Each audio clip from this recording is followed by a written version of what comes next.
right, whatever. This is round 2. We don't need it. We back.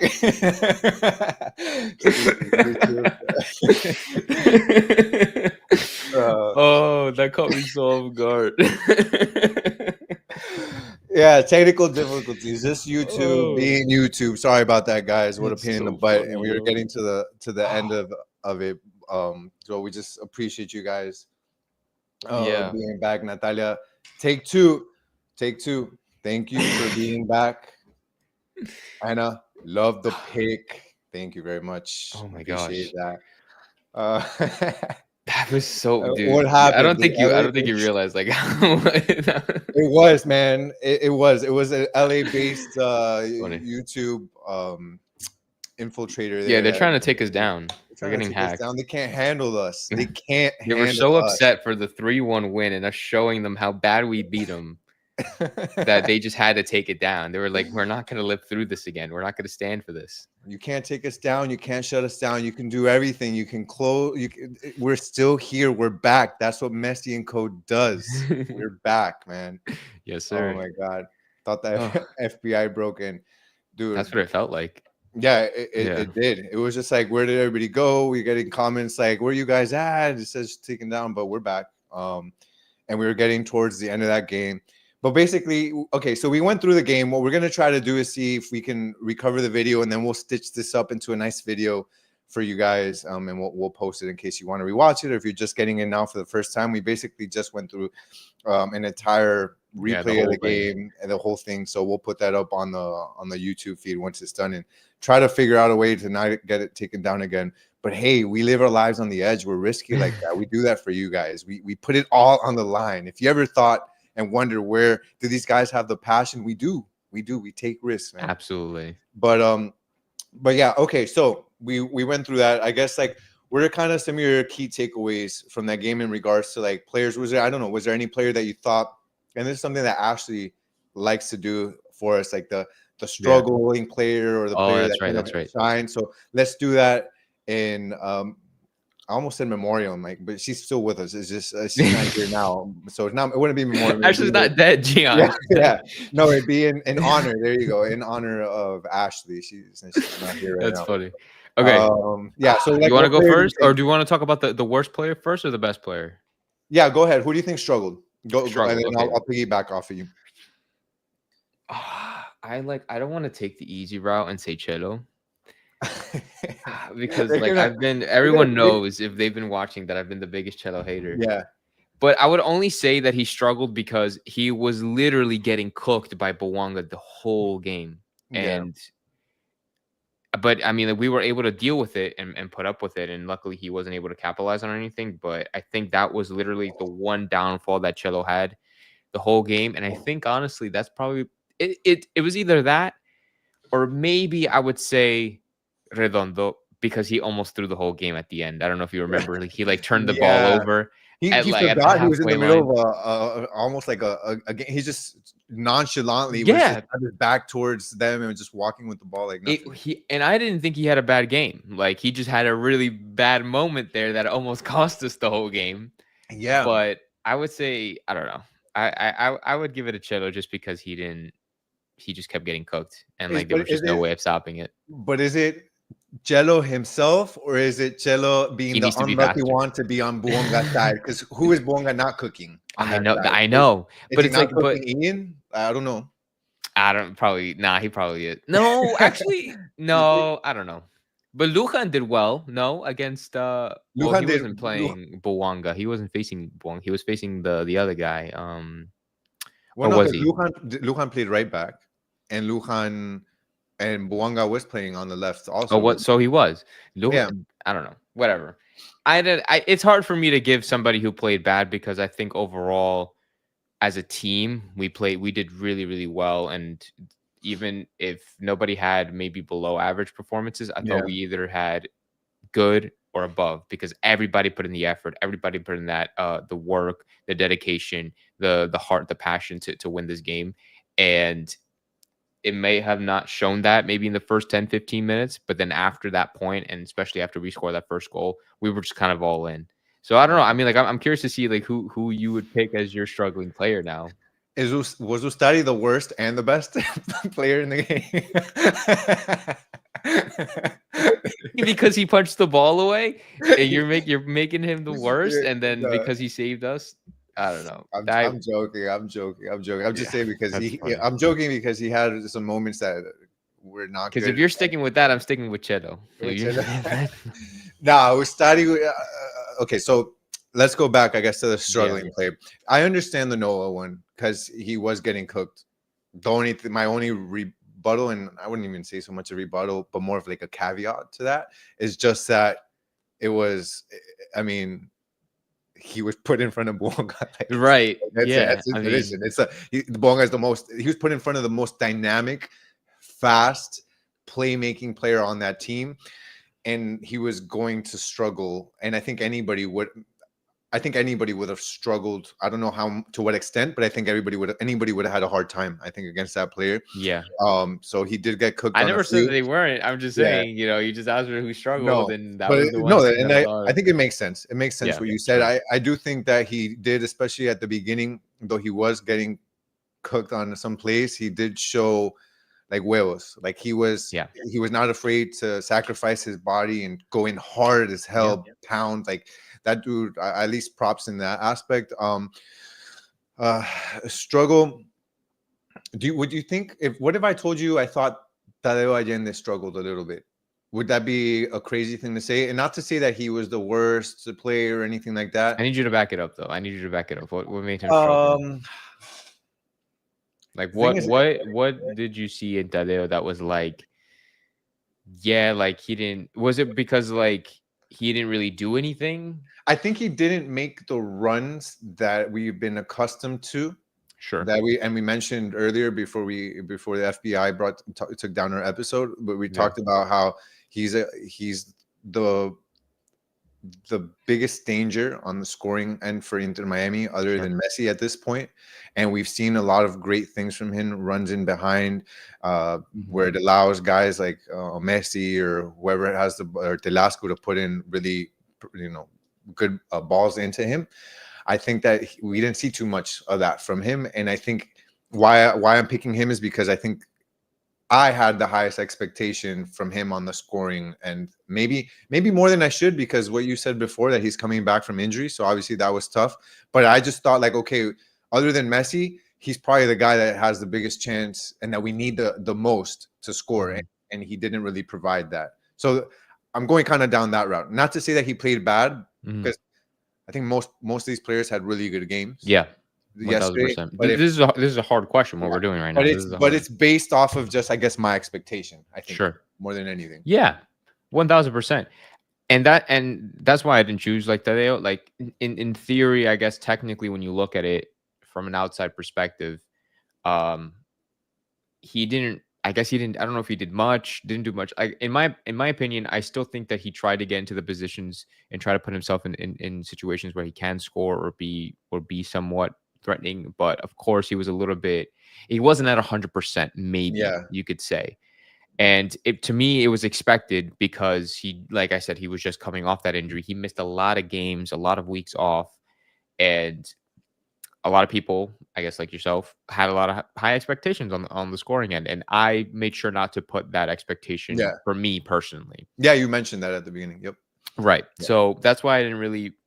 I mean, but I guess you could say, like, I guess you can give it a Tadeo. I mean, at the end of the day, I feel like there's no answer to this question because I think it's just kind of, I guess, opinion. We're just critiquing just to critique. And since we're on this note, I guess, who would you say? What are your thoughts on Telasco? I've just felt like Telasco maybe has been a little lost as of late. You think he was lost today, or not today? Yes, last night. Yeah, I felt like he was a little bit lost. Maybe I expected, and seemingly, I felt like he did a little better once he paired up with Redondo. He looked a little better in my position, in my eyes. I felt like he had a little bit more. He affected the game a little bit more when he was with Redondo. He was able to make a few passes that he wasn't making when he was higher up on that left side. I may be off on that. I don't know. What do you feel? Or am I just making things up? No. I don't think you're making it up at all. Like, I also thought he had a pretty mid Yeah, performance. And honestly, I probably could have chosen Tabasco now that, yeah. now that we're actually Like talking not about it. bad, just not Right. not Yeah. too It much of an wasn't bad. It impact. wasn't horrible. But like you said, and like we, as doing the show now and for a couple of episodes, like we have been saying that Telasco has been looking a little off these last couple Yeah. of games, probably since he's returned to the international break. Mm-hmm. And I was really hoping for Telasco to step it up just a little bit, give us that old Telasco Segovia that just arrived at Inter Yeah. Miami, showing us the flair, the technique, the running back and forth, up and down the pitch, really, really creating a lot of heat on his heat map, right? And he was trying to be pretty, I guess, involved. I mean, he was trying to get pretty involved. I don't think he had like that many passes or anything like that. It was just but I definitely would have liked to have seen a little bit more from Telasco. I think if we would have seen a little bit more from Telasco last night, I feel like we could have been like 10 times better than how we actually did. Because I think in reality, at the end of the day, it would, because we did see, actually, now that I'm saying this, we did see Telasco link up a little bit with Messi and Suarez when he would get into central areas. Yeah. But at the end of the day, it would still be like Messi and Suarez, and then whoever else would try to get involved. Like, it was just kind of them kind of carrying everybody. Yeah. So I don't know.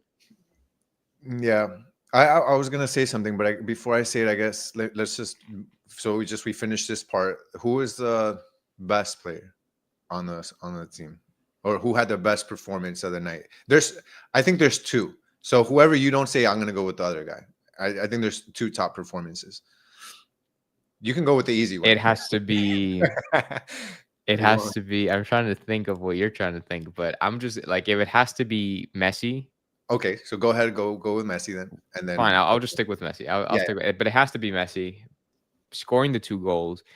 But not only scoring the 2 goals, like he was everywhere. And like, I feel like it's very difficult not to give Messi a man of the match here. I feel like I know who you're gonna say, but it's very difficult not to give Messi the man of the match here, because he was quite literally everywhere. He was creating, he was passing, he was trying to get into the spaces, he was trying to hook his players up with opportunities to score.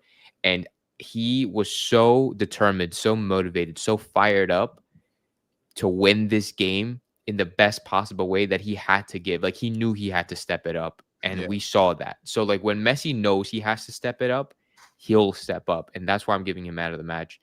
And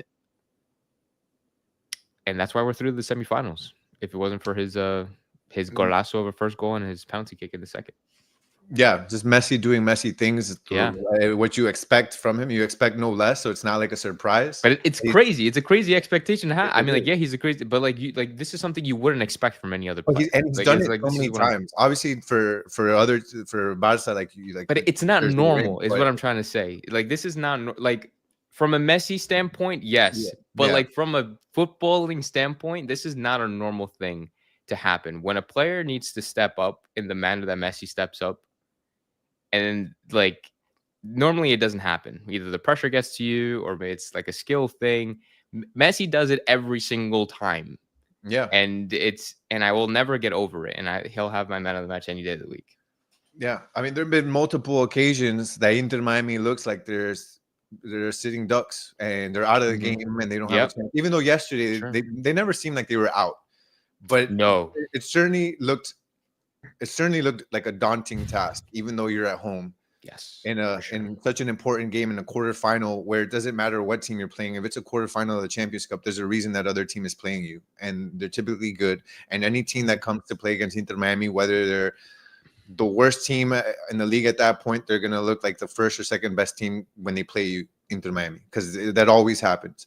So it would look like a daunting task, but with Messi, you kind of never lost faith, and you've seen Messi do this in Barca.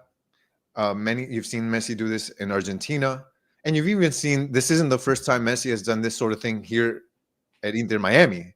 So he's saved us on multiple times. We can all remember that historic free kick that he did on his first game ever. That was insane. I remember being there, and that was just out of this world. So anytime Messi has an opportunity to put the team on his shoulders, he's going to do it, and he did that last night. And I agree with you; he's very deserved of the man of the match.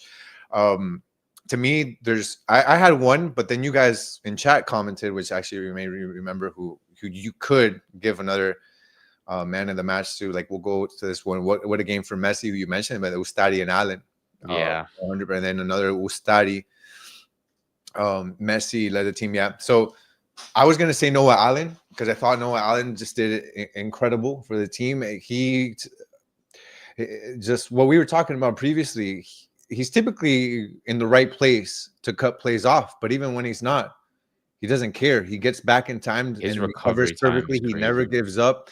He's fast when he needs to be. His IQ, I think, has gotten better with every game that he plays. He's grown so much. A kid that was thrown into this team at a young age out of necessity because of injuries, wasn't supposed to be getting this much playing time so early, but he's grown into it.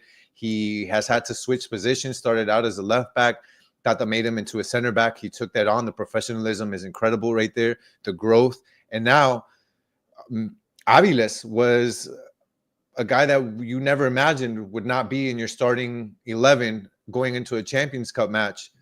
And now you've got Noah Allen over him. That's incredible. I think that speaks volumes because Aviles is not some chump it's not a big deal having him I think on the bench. He's a starting caliber center back, has done very well despite having some issues, disciplinary issues here and there. But other than that, he's done very well for us.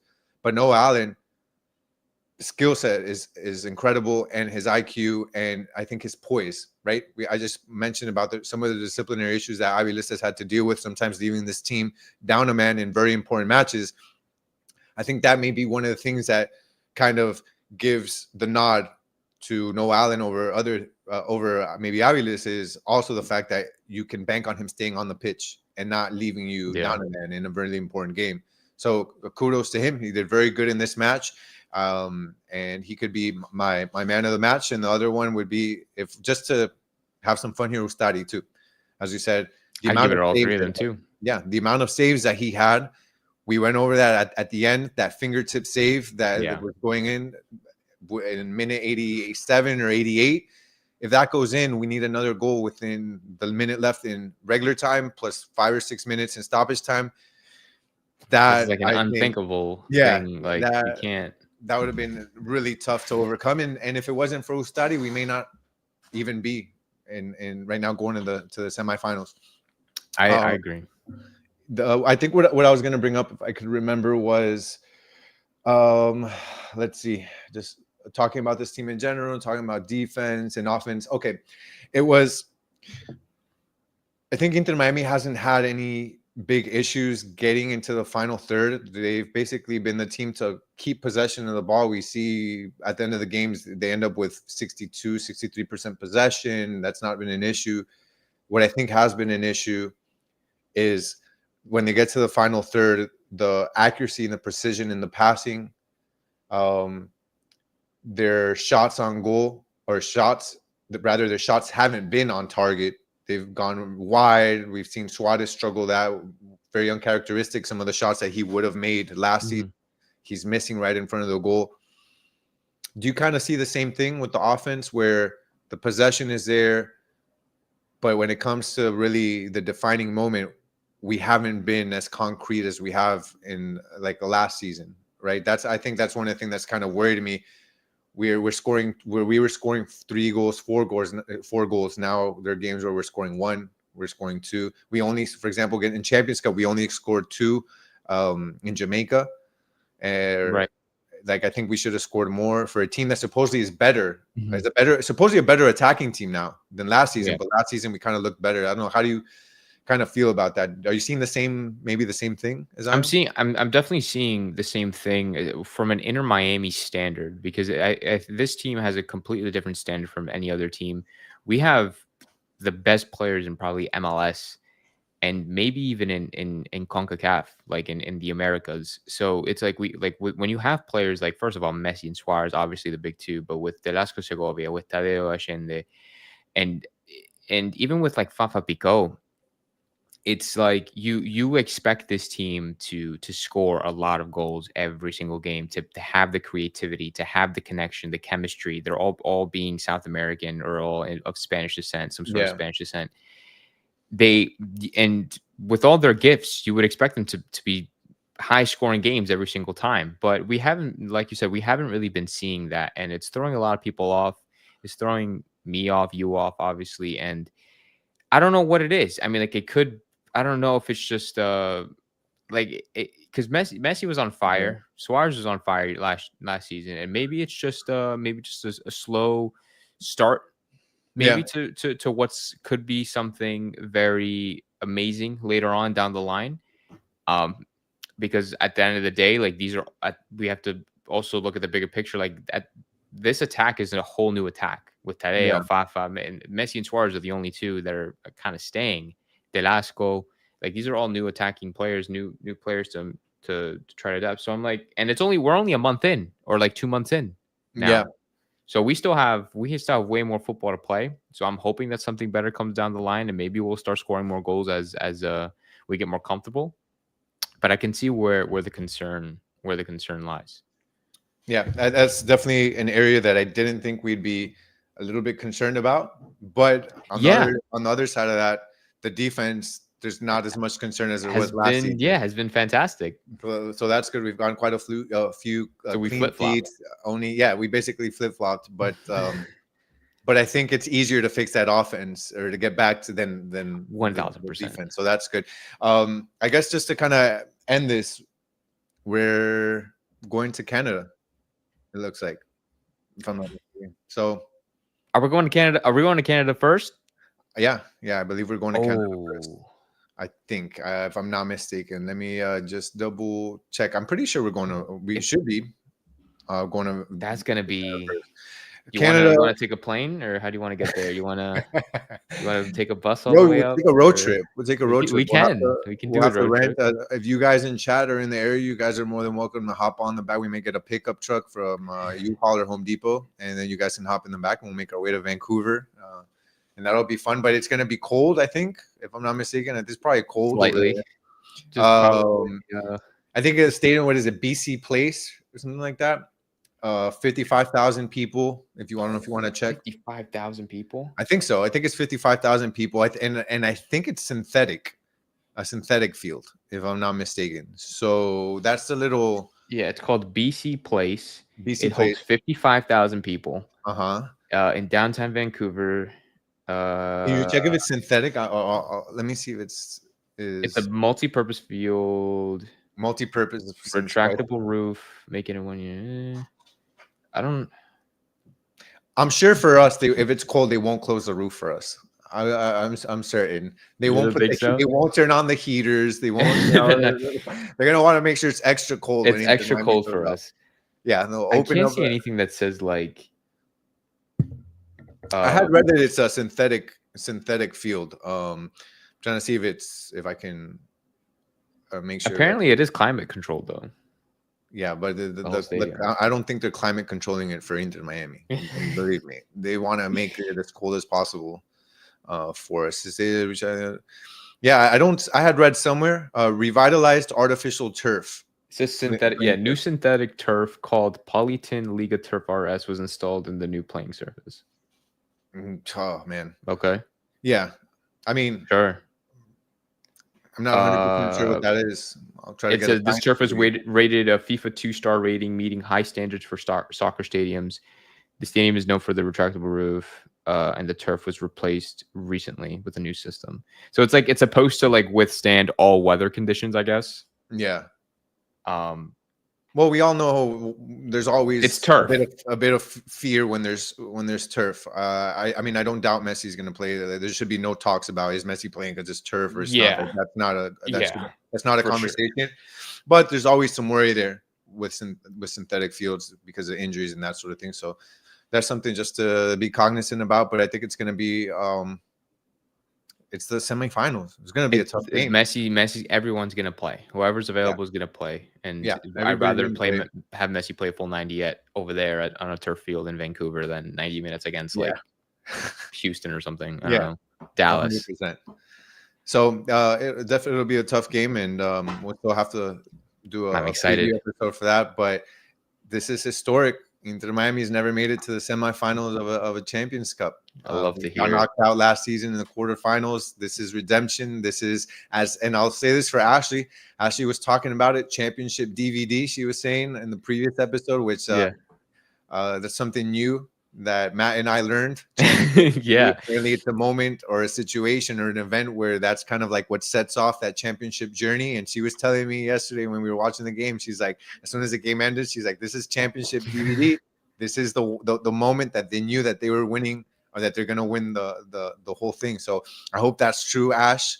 Wherever you are, I'm not sure. I should ask her where she's going. I have no idea where she's going. No, I don't know. But, this may be it, the championship DVD moment where we all look back, and this was what made them. And hopefully, not just that. I think Champions Cup. There's a team that can win Champions Cup. There's a team that can win MLS Cup. That can win it all this season.